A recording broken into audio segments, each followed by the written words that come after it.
What a beautiful morning Yes. today. Anita is the main narrator of Grandma's Ramayana audiobook, which is based on Grandma's Ramayana book published by the ashram.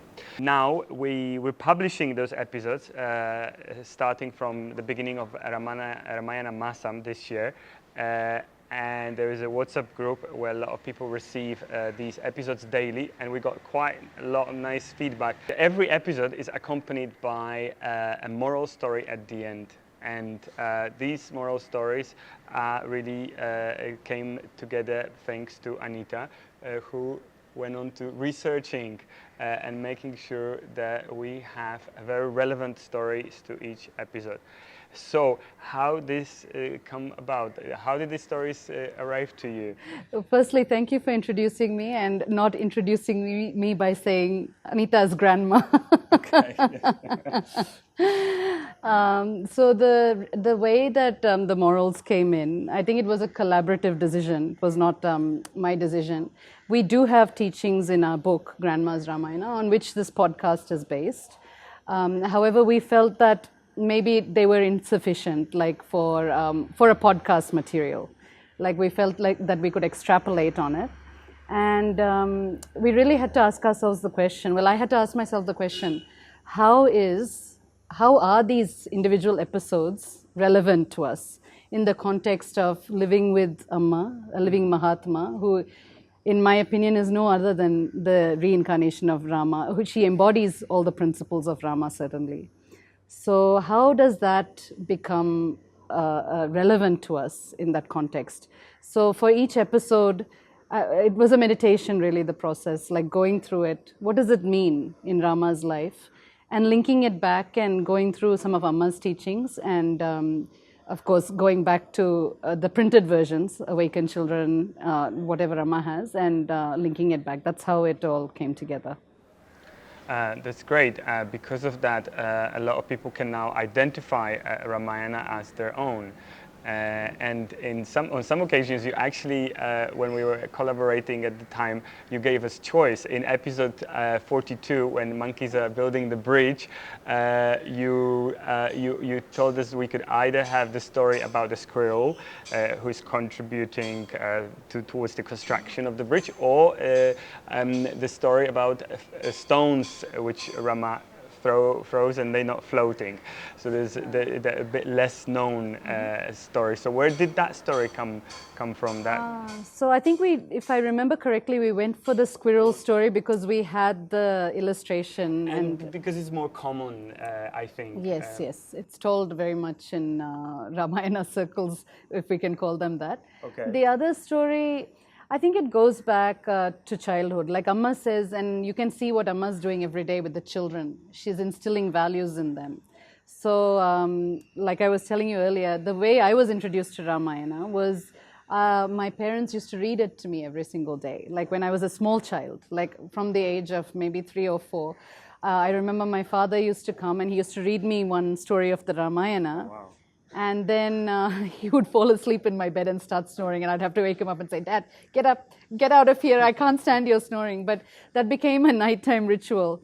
And I would keep interrupting him and asking him questions and saying, "Why did Rama do that? Why did Sita do that? Why did Lakshmana do that?" So from childhood, we're ingrained. I was brought up with this culture. Even though I was brought up in the West, my parents thought it was very important. So when your mind is linked to that, like at a very young age, then when you hear different versions or when you come to different ashrams, you end up being attracted to it and seeing it from different perspectives. And that's good. And then because of these stories, we went very deep into some of the Ramayana particular events. And one of the things that I want to talk about is geography, just because I'm really interested in traveling, and I feel maybe it's not right to ask these questions. Maybe we should take Ramayana much more like in a mysterious way. Yet they do come up in Ramayana and in Grandma's Ramayana as well, those geographical sites. They crossed Ganga to start with after they left Ayodhya. Later in episode 18, I think Bharata is following Rama for some time, exactly his steps, and also with 500 boats crossing that Ganga. Then they get into the Dandakaranya. That's where Rama, Lakshmana and Sita go to, and I think that's in a completely different part of India. Then they visit Shabari near Pampa River, which is near here, somewhere in Kerala, perhaps it's Sabrimala, and then they kind of moving more towards Lanka. And how fast they traveling? Was it actually possible they could traverse through those sites back then? That's a good question. The thing is, I know when we read a version of Ramayana that is this big, we wonder if all this happened in this volume. But if you think about it, it's like Amma's life. Like now we're recording Amma's life in the form of satsangs and individual people's experiences. Like every minute in Amma's life has been a wonder. Like it's like pieces of 1,000 puzzles coming together. Like your story, my story, everyone's. It's all woven in. It's very difficult to document the entire thing. Okay. So later in maybe like 100 years, 200 years, when people look at Amma's life also, we'll see the key events. Even in Amma's current recorded biography, we see the key events. So similarly, it seems like they're traveling fast, okay, but it has happened over 14 years. True.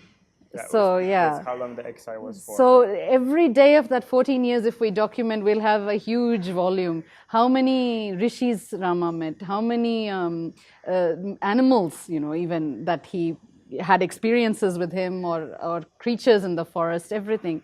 We can't physically document all that and expect that we have a Ramayana that is accessible to all of us, that engages all of us. So the main episodes in this journey have been taken, like the main places that he set up.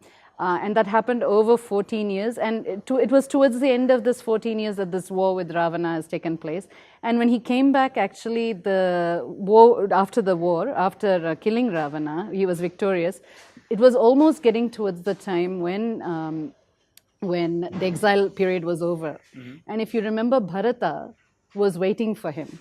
Yes. And he had said, if you don't come back by the 14 years, I'm going to jump into a fire. I'm going to end my life. So actually, when Rama came back through mainland, through India, through Bharat, he was in a big hurry. And he said, we have to get back. And he actually had dispatched Hanuman to go and give the message in one version of Ramayana to Bharata, saying, I'm coming. Right. Don't do anything drastic. So it has happened over a long period of time, like this 14-year exile, even though it seems that it seems very hurried. You see in one place, he's crossed Dandakaranya, then he's in Chitrakuta, he's setting up. Then all of a sudden he's in Kishkinda. Then he's on the southern tip of India getting ready to cross. I mean, how did he really get there on foot?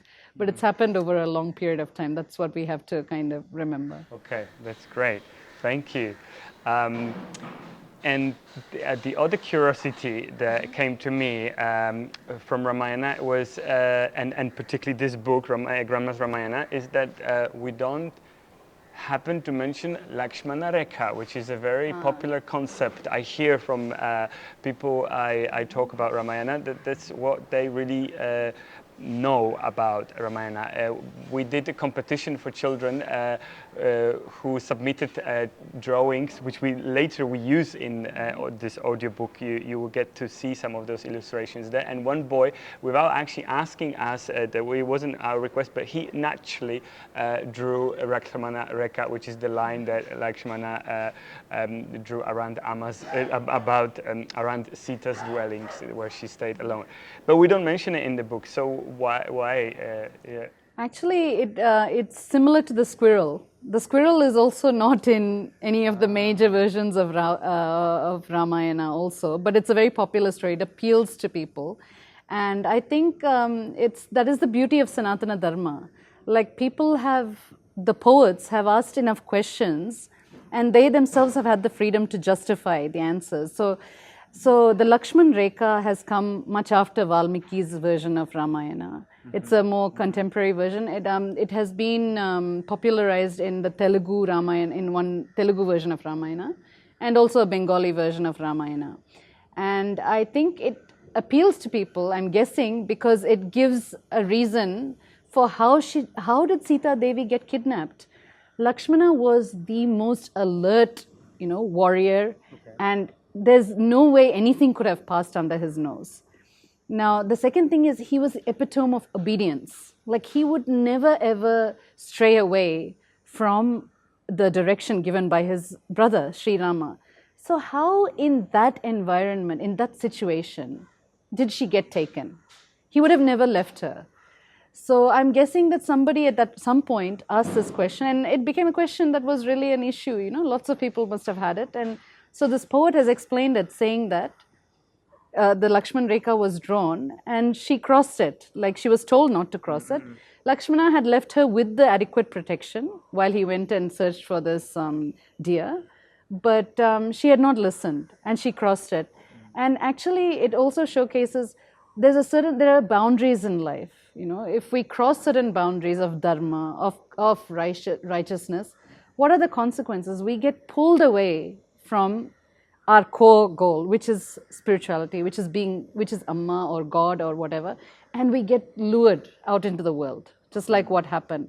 And it's a divine drama actually showcased by Sita Devi and Sri Ramachandra. Okay. They're actually the epitome of the Paramatma and the Jivatma, essentially.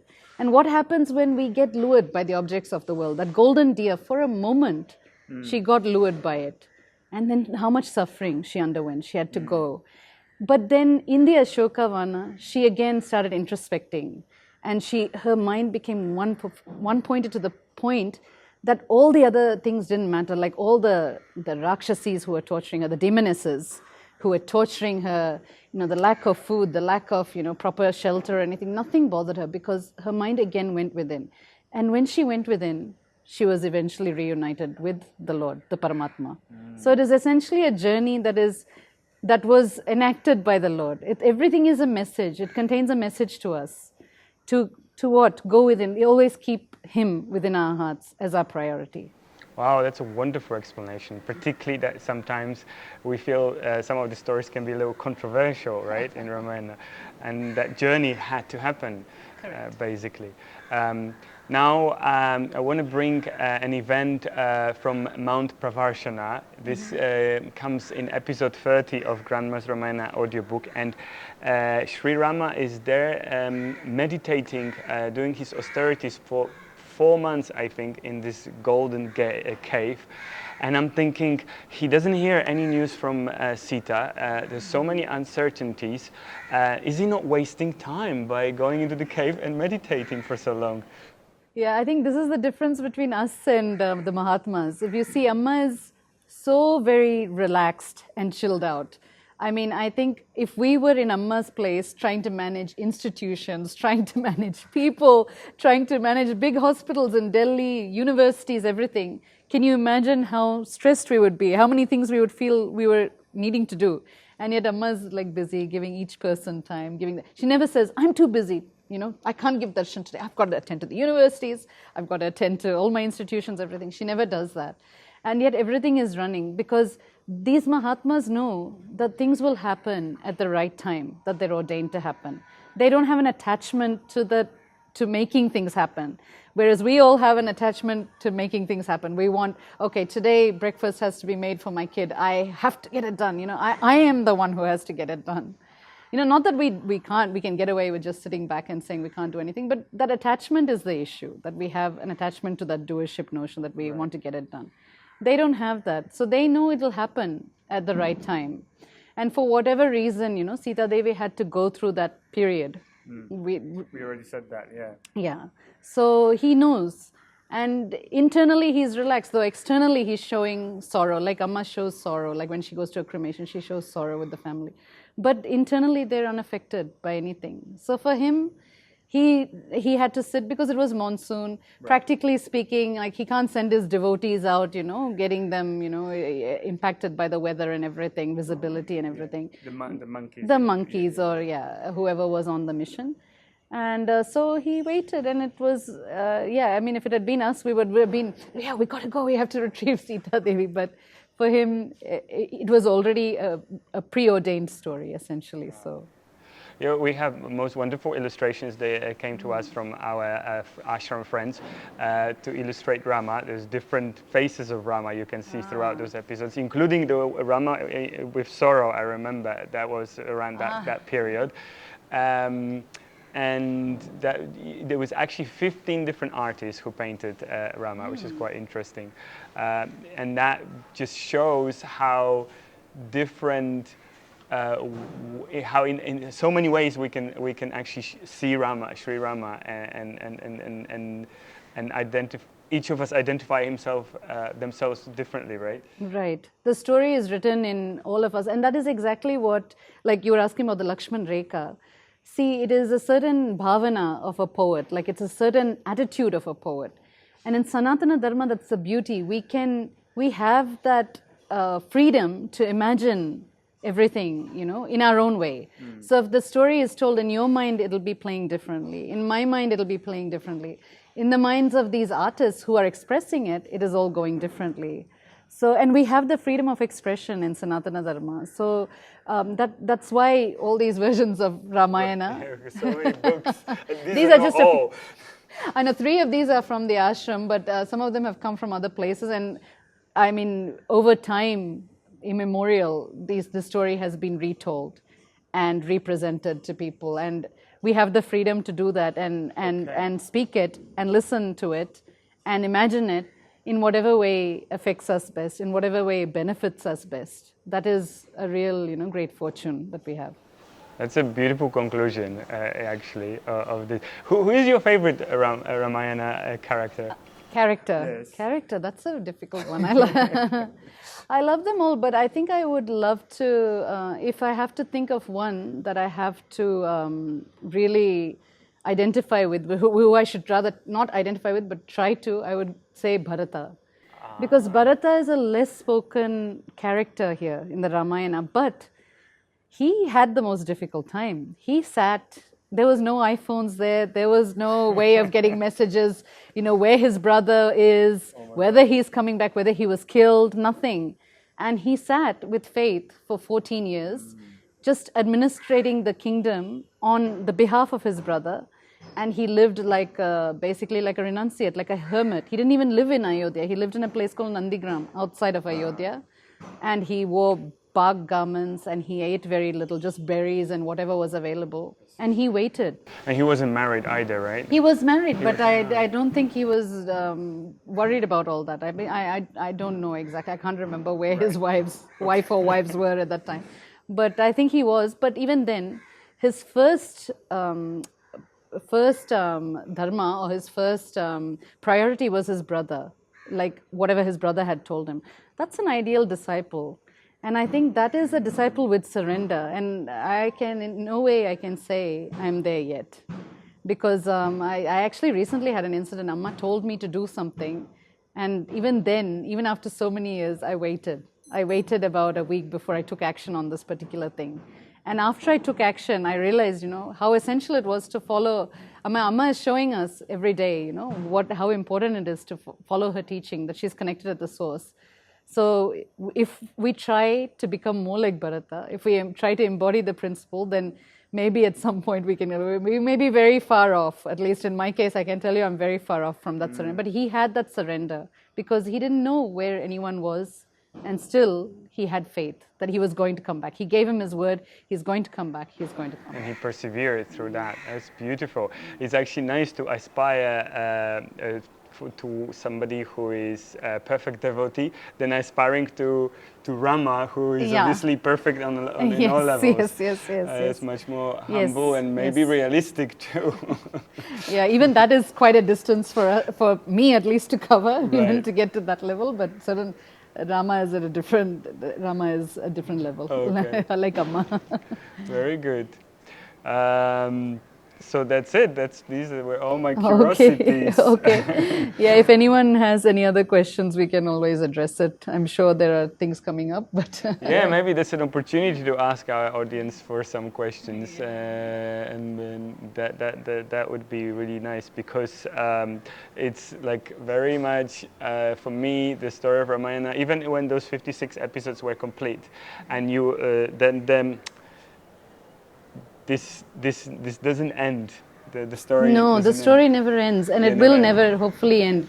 Like Rama blessed Hanuman. Like as long as you're wandering the earth and listening to my story, it'll always be there. What a great blessing! And Hanuman is a Chiranjeevi. He lives forever, and it's said that he goes to places where Ramayana is told because he can never get enough of listening to the glory of Rama, of Sri Rama. Right. And that's how we should hopefully be.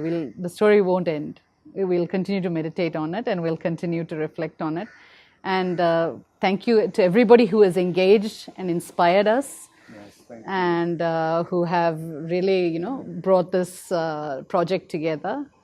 That's our small offering to our ashram, to Amma. Yes. And we have to really bow down and thank all of you. Namaskar. Thank you. Namaskar.